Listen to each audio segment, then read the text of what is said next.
Chicken biryani செய்ய தேவையான பொருட்கள்: தேங்காய் தூள், முழு மசாலா, ஏலக்காய், பேய் இலை, கிராம்பு, மிளகு, பன்னீர், தயிர், மாவு, கலந்த மசாலா, மிளகு, பாப்பிரிக்கா, 2 தக்காளிகள், பச்சை மிளகாய், இஞ்சி, வெங்காயம், பூண்டு, பச்சை கொத்தமல்லி, தேவையானால் மிளகாய், பார்ஸ்லி மற்றும் தக்காளி பேஸ்ட்.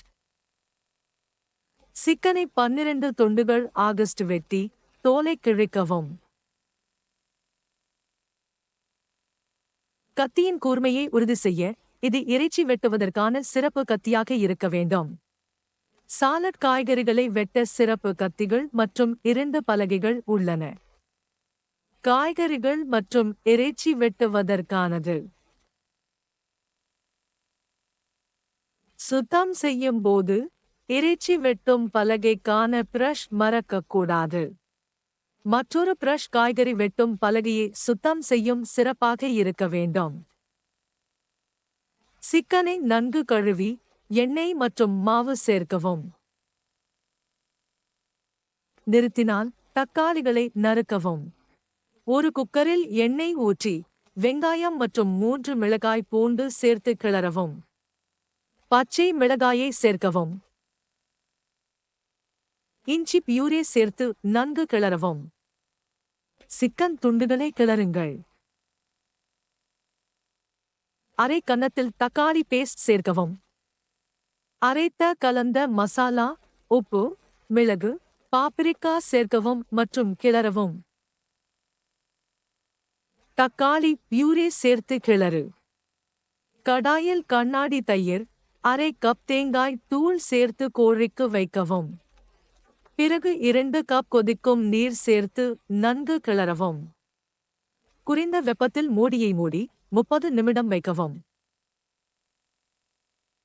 வெங்காயத்தை சிறிய சிறிய துண்டுகளாக நறுக்கிய பிறகு அதில் மாவு தூவி திருப்பி வெந்நீரில் அழகான தங்கம் நிறம் வரும் வரை நன்கு வதக்கவும். வெங்காயத்தை வயிறிலும் வைக்கவும். கோழி வீடியோவின் போல் வதக்கிய வெங்காயம் மற்றும் நறுக்கிய கொத்தமல்லி சேர்த்து கிளறி பின்னர் தீயை அணைக்கவும். ஒரு கடாயில் எண்ணெய் ஊற்றி வெங்காயம் வதக்க வேண்டும்.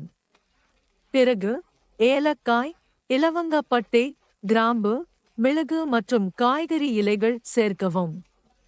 மசாலாவின் வாசனை வரும் வரை கிளறி பின்னர் நீரில் ஊறிய அரிசியை சேர்த்து மெதுவாக கிளறவும். ஒரு மேசை உப்பு சேர்க்கவும். பிறகு நீர் மட்டுமே 1/4 மேசை அளவுக்கு கொதிக்கும் நீர் சேர்க்கவும். பிறகு கடாயை திறந்த நிலையில் வைத்து நீர் குறைவாகும் போதே வெப்பத்தை மிகவும் குறைந்த அளவுக்கு குறைத்து ஒரு காலம் மூடி வைக்கவும் மற்றும் அரிசி சமைந்த பிறகு மஞ்சள் எண்ணெய் சேர்க்கவும். அதன் முறை இந்த கணக்கில் உள்ளது. பிறகு மெதுவாக கிளறவும். சேவை தட்டையில் அடுக்கு அரிசி, கோழி, மீண்டும் அரிசி வைக்கவும். பிறகு வதக்கிய வெங்காயம் மற்றும் நறுக்கிய கொத்தமல்லி கொண்டு அலங்கரிக்கவும்.